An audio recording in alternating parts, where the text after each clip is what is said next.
Bismillahirrahmanirrahim. Assalamualaikum warahmatullahi wabarakatuh.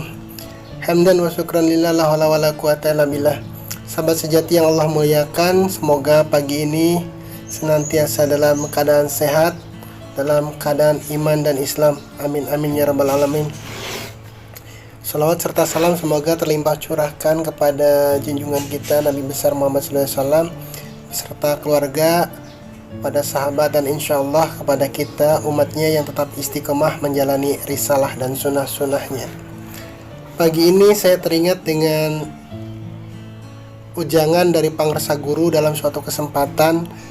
Beliau mengatakan atau beliau bercerita bahwa dulu sebelum dijadikan atau dibangun majelis zikir cermin hati, tempat tersebut merupakan sebuah kebun yang banyak duri, banyak onak, dan banyak rumputan liar yang tidak terawat. Suatu ketika beliau sedang membersihkan kebun tersebut, dan di antara kegiatannya beliau menemukan banyak sekali sampah-sampah yang bertebaran, yang dibuang orang secara sembarangan ke tempat tersebut. Dan ketika itu pula lah beliau mendapatkan sebuah hikmah bahwa beliau justru tidak marah dengan banyaknya sampah yang orang-orang buang di kebun tersebut, karena beliau diberikan kesadaran, diberikan pemahaman bahwa wajar, sangat wajar kalau kemudian orang-orang membuang sampah ke tempat tersebut, karena tempatnya tersendiri itu dalam kondisi ruwet, dalam kondisi kotor, dan dalam kondisi tidak terawat, sehingga mengundang orang-orang yang akan membuang sampah untuk membuang sampahnya ke tempat tersebut. Dan ini sebenarnya sebuah hikmah luar biasa yang Pangresa Guru sampaikan, bahwa orang akan tertarik membuang sampah ke suatu tempat ketika memang di tempat tersebut tidak terawat, kotor, dan berantakan. Kemudian ini sebuah analogi bagi kita bahwa ketika hati kita semrawut, bahwa ketika hati kita tidak terawat, bahwa ketika hati kita bertebaran berbagai kotoran, bertebaran berbagai onak dan duri kehidupan, maka jangan salahkan kemudian kalau akan datang berbondong-bondong berbagai macam sampah-sampah dari dalam kehidupan kita yang akan masuk ke dalam hati kita. Kalau tadi yang Pangresa Guru wajangkan adalah ketika tempat kita kotor, maka orang akan membuang sampah ke tempat tersebut, dan pun ketika hati kita kotor, maka sampah-sampah kehidupan dengan sendirinya akan berdatangan tanpa kita undang. Misal, ketika di hati kita ada rasa benci, maka kebencian yang ada di dalam hati kita itu adalah laksana tempat sampah yang kemudian akan mengundang kebencian, sampah kebencian dari orang lain untuk masuk ke dalam hati kita. Kemudian ketika kita menyimpan dendam, maka dendam tersebut ibarat tong sampah yang kita siapkan di dalam hati kita untuk kemudian akan berdatangan berbagai macam sampah dendam dari sekitar kita.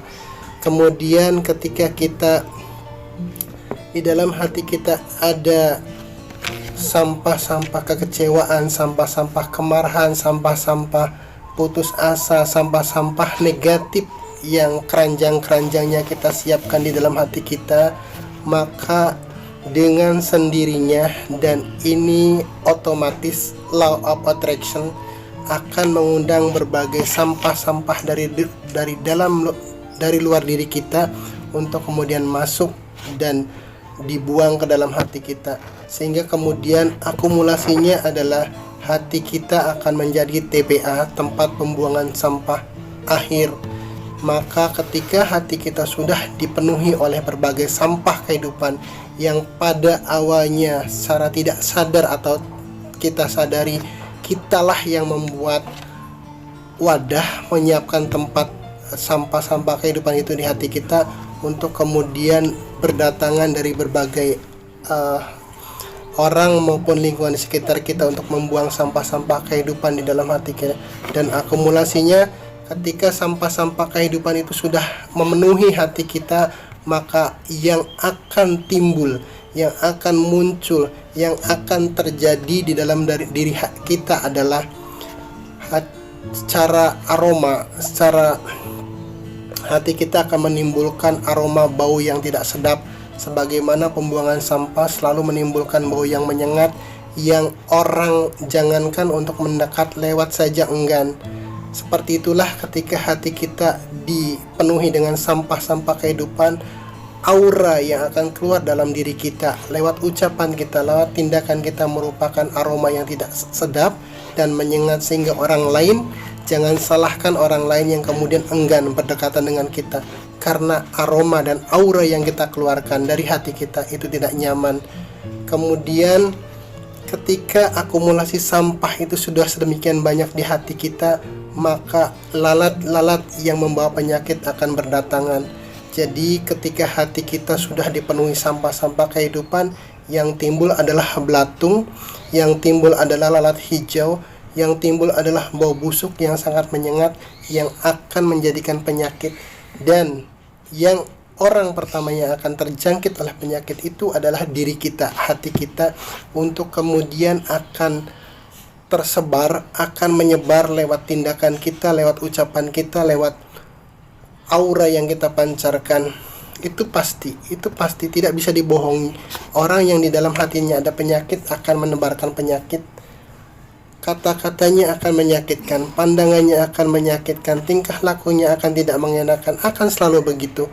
Itulah hukumnya, sehingga kemudian pengarsa guru mewajangkan, menasihatkan kepada kami bahwa kita tidak perlu marah ke orang yang membuang sampah ke hati kita. Yang perlu kita lakukan adalah membersihkan hati kita, membuang keranjang-keranjang sampah, membuang belukar, membuang kotoran dari hati kita, sehingga hati kita bersih, sehingga hati kita terang, sehingga hati kita kemudian menjadi indah. Dan ketika kondisi hati kita sudah seperti itu, niscaya orang lain pun akan segan, akan enggan, dan akan malu kalau membuang sampah di hati kita, membuang sampah-sampah kehidupan ke dalam hati kita. Orang lain akan malu kalau harus membenci kita, orang lain akan malu kalau harus memarahi kita, orang lain akan segan dan enggan kalau kemudian berbuat tidak baik kepada kita. Seperti itu hukumnya. Jadi sekali lagi, jangan salahkan orang yang membuang sampah ke tempat yang memang berantakan.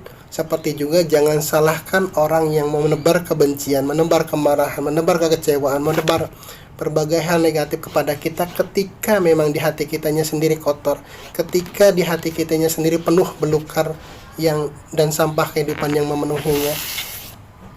Seperti itu, dan ini sangat indah dan sangat mudah dicerna. Apa yang pengarsa guru wajangkan, apa yang pengarsa guru nasihatkan, ini adalah analogi dan realitas yang memang terjadi di sekitar kita. Kita lebih sering menyalahkan orang lain yang membenci kita. Kita sering menyalahkan orang lain yang kecewa pada kita. Kita sering menyalahkan orang lain yang memarahi kita, padahal kita sendirilah yang mengundang hal-hal negatif tersebut datang kepada hati kita. Padahal kita sendirilah yang kemudian mengawali kemarahan, mengawali kekecewaan, mengawali ketidaknyamanan tersebut yang terpancar dari hati kita, yang tanpa kita sadari sudah dipenuhi oleh sampah-sampah kehidupan. Seperti itu rumusnya, dan indah sekali apa yang pengarsa guru ajarkan. Tidak perlu memarahi orang yang membuang sampah kehidupan ke dalam hati kita, tapi bersihkanlah hati kita. Ketika hati kita sudah indah, ketika hati kita sudah bersih, niscaya tidak akan ada lagi orang yang akan membuang sampah-sampah kotoran kehidupan ke dalam hati kita. Itu saja yang bisa saya sharing hari ini, pagi ini. Semoga senantiasa kita mendapatkan bimbingan dan lindungan Allah Subhanahu wa taala. Billahi taufiq wal hidayah. Assalamualaikum warahmatullahi wabarakatuh.